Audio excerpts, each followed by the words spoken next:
Helpless, बेसहारा, बेआसरा और बेघर लड़की समझते हो। आप इस मामले को छोड़े, ये मामला मैं खुद ही तय करूंगी। वक्त देखा है क्या हुआ है? क्या मैं यूं ही सारा दिन तुम्हारा? अब आराम की जरूरत है। हाँ, वो तो ठीक है रिदा, लेकिन देखो तुम खुद समझदार लड़की हो, बहादुर हो, तो जानती हो कि इतनी अच्छी तनख्वाह वाली नौकरियां बार बार नहीं मिला करती। आज एहसास हो रहा है आतिफ कि तुम्हें मुझसे ज्यादा मेरी तनख्वाह अजीज है।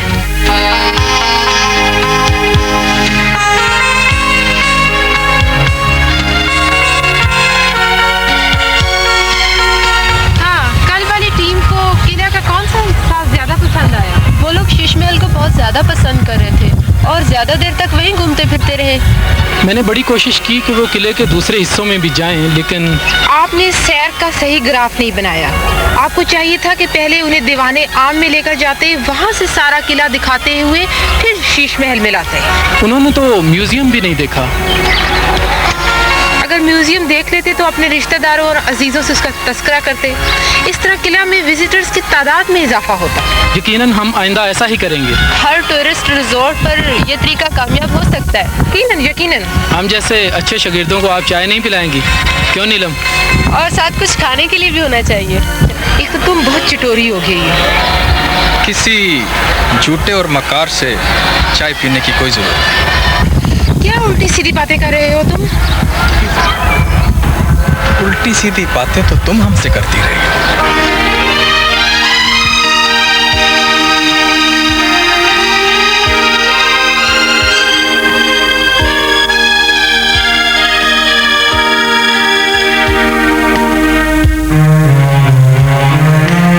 मिस नीलम, ये आपका चाय का बिल है। ठीक है, आप मुझे मुकम्मल अकाउंट्स भिजवा दें। बहुत बहुत क्या है सर? अभी आ रहा। अस्सलाम वालेकुम। वालेकुम अस्सलाम। ये miss Rida, welcome to office. Thank you. बड़ी राहत दिखाई आपने। हम रोज आपका इंतजार करते थे। यूँ लगता है दफ्तर में रौनक आप ही के दम से है। देखिए आपके आने से लोग कितने खुश हो गए। मैं भी आप सबको बहुत मिस करती रही हूँ। रिदा, अब आप कैसी हैं? अब मैं ठीक हूँ। ओहो, तो क्या आप बीमार थी? जी, अगर मेरी तबीयत ठीक होती तो मैं दफ्तर से कभी छुट्टी ना करती। अपने आप को संभालो रिदा, अपनी तबीयत का ख्याल रखा करो। तुम नहीं जानती एमडी साहब तुम्हारी गैर हाजिरी से कितने नाराज हैं। कुछ बातें अपने बस में नहीं होती सीमी, बल्कि खुद महसूस की जाती है, दूसरों को महसूस नहीं कराई जा सकती। फिर भी रिदा, हम तुम जैसी अच्छी कोलीग को खोना नहीं चाहते। मिस रिदा, एमडी साहब बहुत दफा आपका पूछ चुके हैं। मेरा ख्याल है आप उनसे मिल लें।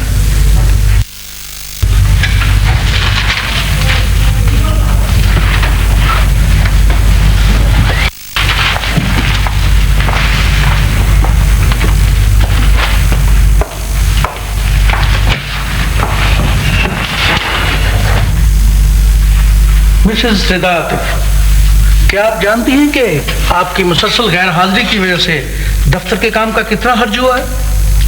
सॉरी सर, मेरी तबीयत ठीक नहीं थी और फिर कुछ घरेलू मजबूरी ऐसी थी कि अगर आपके घरेलू मामला इस किस्म के हैं कि आप दफ्तर प्रॉपर नहीं अटेंड कर सकती, तो ये आपका जाती मामला है। दफ्तर आपकी मुसलसल गैर हाजिरी अफोर्ड नहीं कर सकता।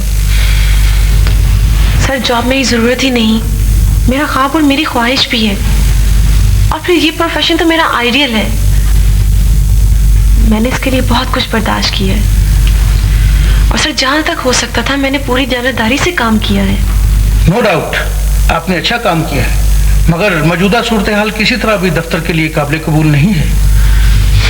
सर, अगर मैंने इदारे को खुलूस, मेहनत और वक्त दिया है, तो क्या इदारा मुझे मेरी किसी मजबूरी पर वक्त नहीं दे सकता?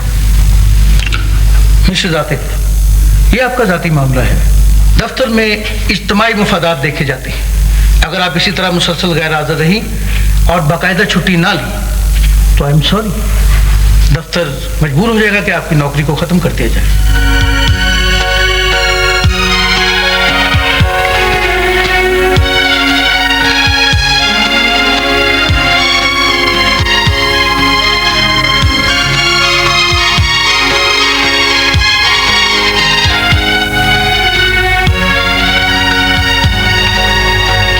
क्या हुआ रिदा? रिदा, क्या बात है? एमडी साहब ने कुछ ज्यादा सख्त बात कह दी? कुछ नहीं सिमी, आई एम ऑलराइट। नहीं रिदा, कोई बात तो हुई जरूर है, वरना तुम तो बहुत मजबूत लड़की हो। मेरा ख्याल है एमडी साहब इनसे बहुत नाराज हुए हैं। साहब कह रहे थे कि इन्हें नौकरी से भी निकाल देंगे।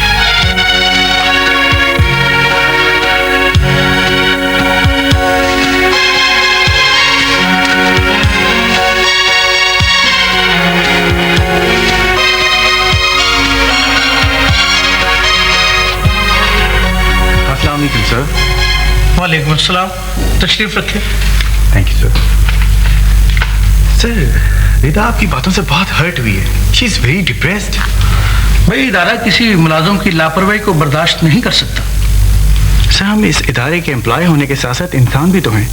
अगर ये इदारा हमें इंसान नहीं मशीन समझेगा, बेजान कल पुर्जों जैसा सलूक करेगा, तो एक दिन तमाम इदारे खत्म हो जाएंगे। सर, इदारे खत्म हो जाएंगे? आप कहना क्या चाहते हैं? सर, मैं ये कहना चाहता हूँ कि तमाम एक्टिविटीज इंसान की वजह से वजूद में आती। अगर इंसानी वजूद ही खत्म हो जाएगा तो एक दिन तमाम इदारे खुद ब खुद खत्म हो जाएंगे। Sir, what do you mean? Sir, मैं आपसे सिर्फ इतना ही कहना चाहता हूँ, आगे आप खुद समझ सकते हैं। Thank you sir.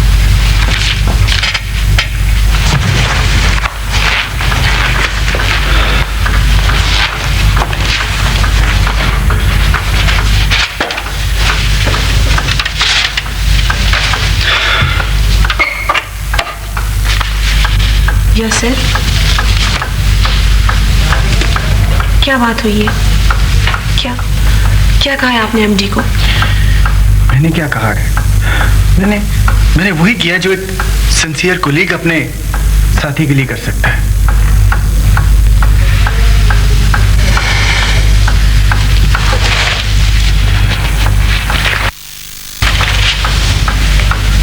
मैंने बहुत जल्दी की और आप बहुत देर से आए।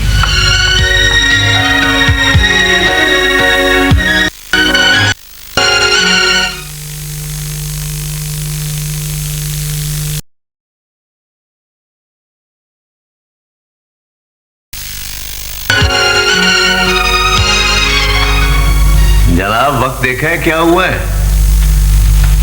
क्या आज हमें खाना नहीं मिलेगा? भैया, आपकी बहू ऑफिस से आएगी तो उसके बाद आके खाना बनाएगी ना। क्या क्या क्या? यानी उसके अलावा इस घर में किसी को खाना बनाना नहीं आता? और जब वो बहू बनकर इस घर में नहीं आई थी तो क्या हम लोग खाना नहीं खाते थे? खाते थे, मगर आपको पता है हमारे खानदान में रिवाज है कि जब बहू घर में आ जाती है सास खाना नहीं बनाती।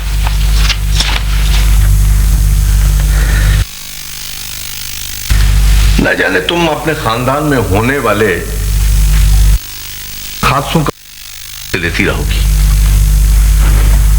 जो तुम्हारे ही घर की खुशहाली के लिए दोहरी ड्यूटी दे रही है। हाथ से बतलाइए, कैसी बातें कर रहे हैं आप? तुम अच्छी तरह से जानती हो कि मैं क्या कह रहा हूं और इसका मतलब क्या है। देखिए राशिद साहब, जब से आप रिदा के बाप से ज्यादा मिलने जुलने लगे हैं ना, बहुत अजीब अजीब बातें करने लग गए हैं।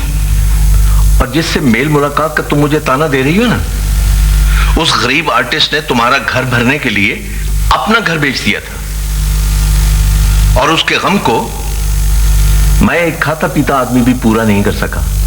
आप एक तंग नजर और छोटी सोच रखने वाले इंसान हैं।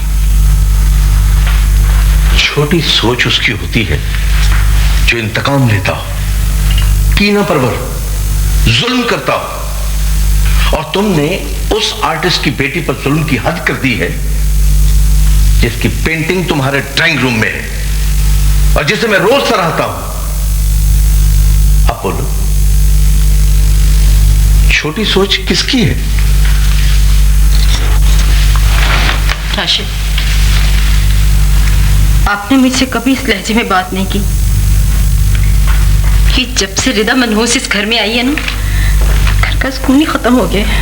सुकून उसने नहीं, तुमने खत्म किया है। अगर रिदा के साथ तुम्हारा सलूक अच्छा होता तो मैं तुम्हारे पुराने मामलात को अहमियत ही न देता। रिदा के साथ तुम्हारे जालिमाना सलूक ने मुझे सोचने पर मजबूर कर दिया कि तुम अपने दुख को भूल ही नहीं सकी।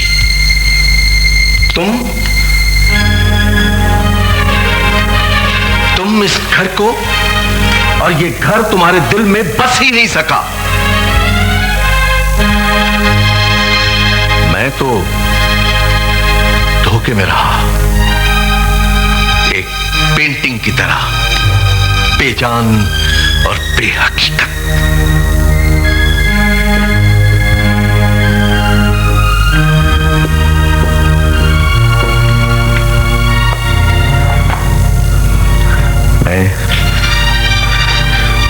मैं जा रहा हूं।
बच्ची,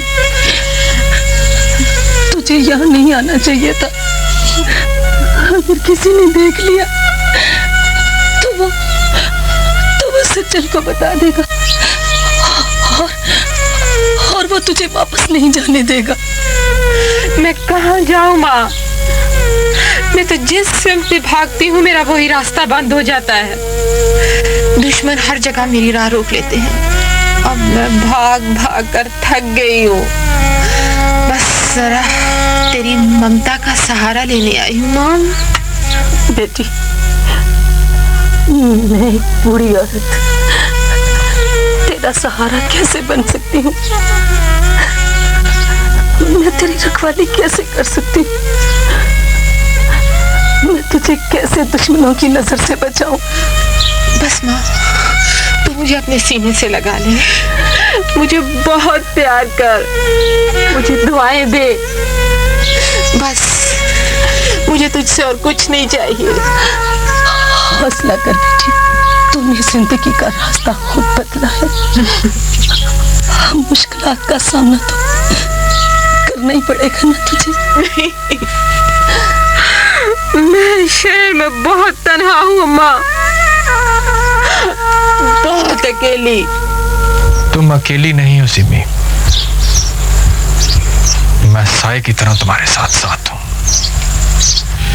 रिदा, तुमने कभी सोचा है कि हमारे नए मेहमान का नाम क्या होगा? नहीं। मैं बताता हूँ। देखो, अगर तो हुआ बेटा तो उसका नाम मैं अपने नाम के साथ मिलाऊंगा, मसलन आसिफ, वासिफ, काशिफ, कोई भी। और अगर हुई बेटी तो वो तुम्हारे नाम के साथ, हिना, सना, हुमा। क्यों, कैसे रहेगा? देख लेंगे। अच्छा, मैंने ना एक दिन बाजार से गुजरते हुए बड़ी खूबसूरत कौत देखी, बहुत अच्छी थी। तुम भी देखोगे तो यकीनन तुम्हें अच्छी लगे। ऐसा है कि किसी दिन चलते और देख लेते हैं, और अगर तुम्हें पसंद आई तो वही खरीद लेंगे। ठीक है। हाँ, लेकिन इनको रखेंगे कहाँ? लो भाई, मैं भी कितना बेवकूफ हूँ। सारे बच्चे की कोर्ट है तो माँ के बेड के साथ ही होगी। क्यों? आप इतने बेवकूफ तो नहीं। अच्छा ऐसा है रिदा कि अब हमें उसके कपड़ों और खिलौनों के बारे में भी सोचना चाहिए। क्यों, क्या ख्याल है रिदा? तुम मेरी बातों पे ध्यान नहीं दे रही हो।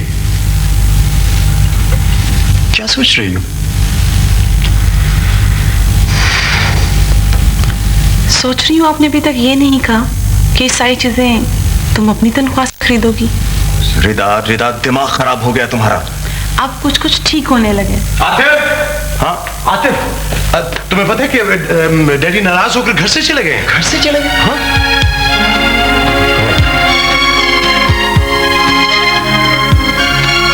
अबू, मेरा जी चाहता है कि मैं क्लास में फर्स्ट आने पर अपनी फ्रेंड्स को ट्रीट दूं। कितना मजा आएगा। अबू, बच्चे पहली दफा क्लास में फर्स्ट आए तो ऐसे ही एक्साइटेड नजर आते हैं। एक हम है कि हमेशा फर्स्ट आते हैं, लेकिन बड़ी शान बेनियाजी के साथ। अच्छा, वैसे मैंने तो कभी नहीं सुना कि आपने भी कभी फर्स्ट पोजीशन ली हो। भाई यही तो शान बेनियाजी है कि घर में भी नहीं बताते। ओहो, माशाल्लाह माशाल्लाह, क्या कहने हैं। अच्छा बाबा, बहस मत करो, तुमने पार्टी करनी है ना घर में।